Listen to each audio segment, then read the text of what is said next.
Welcome to Bedah Komik Bersama Blob, sebuah series baru di mana kita, creators dari Petualang Menuju Sesuatu, bakal menjelaskan sedikit banyak tentang pembuatan konten-konten Blob, dan seperti judulnya, kita bakal bedah cerita-cerita Blob dari aspek storytelling serta desain satu persatu. Selama series ini, kita juga bakal ditemani sama this guy, Blob right here. Yuk, langsung aja! Jadi, mungkin dari kalian ada yang bertanya-tanya nih, Petualang Menuju Sesuatu ini kan pasti bikin konten setiap hari. Gimana sih caranya post setiap hari tapi nggak kehabisan ide? Di sini kita mau bagi tips ya, bahwa salah satu yang kita lakukan adalah kita terus ideasi menggunakan berbagai macam tipe konten. Tipe-tipe konten tuh ada banyak, jadi ada contohnya seperti konten lucu, ada konten informatif, dan ada konten-konten interaktif. Kita sering shuffle in between jenis-jenis konten ini satu dengan yang lainnya, selain supaya nggak bosen, tapi hal ini juga membantu pengembangan cerita dari berbagai angle.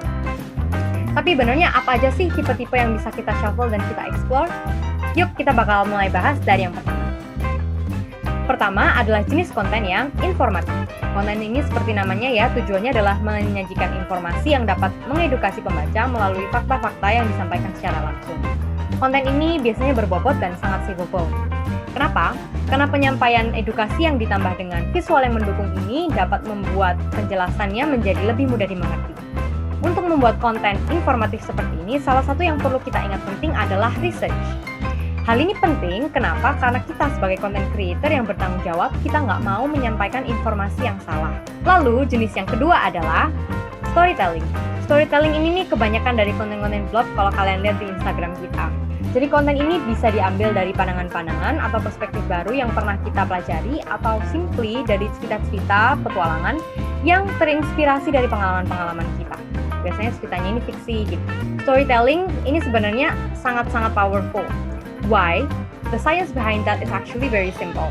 Dibandingkan tipe konten informatif yang tadi sudah aku sebutkan, itu biasanya di otak pembaca itu akan terregister sebagai pelajaran seperti itu. Tetapi kalau misalnya storytelling, dia lebih mengandalkan senses kalian atau senses pembaca, dan ini harapnya itu membawa pembaca itu fully engaged dengan ceritanya hingga akhirnya pembaca bersama dengan cerita itu dapat menemukan makna atau pengalaman baru. Dalam pembagian ini memang storytelling berarti cerita fiksi ya yang dibuat berdasarkan pengalaman atau perspektif kita para creator. Dalam Petualangan Menuju Sesuatu sendiri, kita banyak menceritakan sisi lain dari apa yang dialami Blob, yaitu seseorang yang mengalami depresi. Setelah Blob bercerita, mungkin beberapa dari kalian kayak berpikir, wah ternyata ceritaku dan Blob mirip ya. Nah, poin terakhir ini berhubungan banget dengan jenis konten yang ketiga, yaitu user-generated content. User-generated content adalah konten yang dibuat oleh user, yaitu kalau kita bilangnya para pencari sendiri. User-generated content memang harus dibawakan secara apik dan teliti agar cerita dari orang lain tersebut tidak kehilangan maknanya atau malah terdramatisir. Konten ini juga harus dapat menyampaikan inti pembelajaran yang ingin disampaikan oleh orang yang bercerita. Konten ini dampaknya besar loh guys. Jadi dengan berbagi cerita, gak hanya si creators ini dapat express what is feeling, tetapi dari sisi pembaca, mereka juga menemukan komunitas atau validasi terhadap apa yang mereka alami.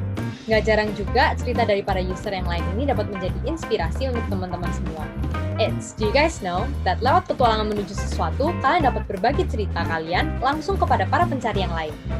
Jadi we have this one program called Jurnal Pencari yang tersedia buat kalian yang kepingin membagikan cerita kalian. You can click the link provided in the description box below atau cek langsung di Instagram bio kita. Next, what do we got, Blob? Right, selanjutnya ada beberapa bumbu konten yang kita sering pakai sebagai variasi dalam apa yang kita post di Instagramnya Blob. Pertama, we got humor, kedua, we got filler, dan yang ketiga, kita dapat konten interaktif. Jadi seperti yang namanya, humor itu adalah konten yang isinya adalah guyonan atau jokes, konten-konten yang lucu dan ringan. Selanjutnya, konten yang filler ini adalah konten yang tugasnya sebagai pengisi. Biasanya pesannya sangat-sangat sederhana, atau bisa saja ini untuk celebrate something. Dan yang ketiga, yang gak kalah penting, konten interaktif. Jadi biasanya konten interaktif ini sangat sederhana, bahkan hampir gak ada kata-kata yang puitis, tetapi kunci dari konten interaktif adalah call to action. Kita mau para pencari berinteraksi dengan kita, bercerita, ngobrol, atau sekedar berkabar.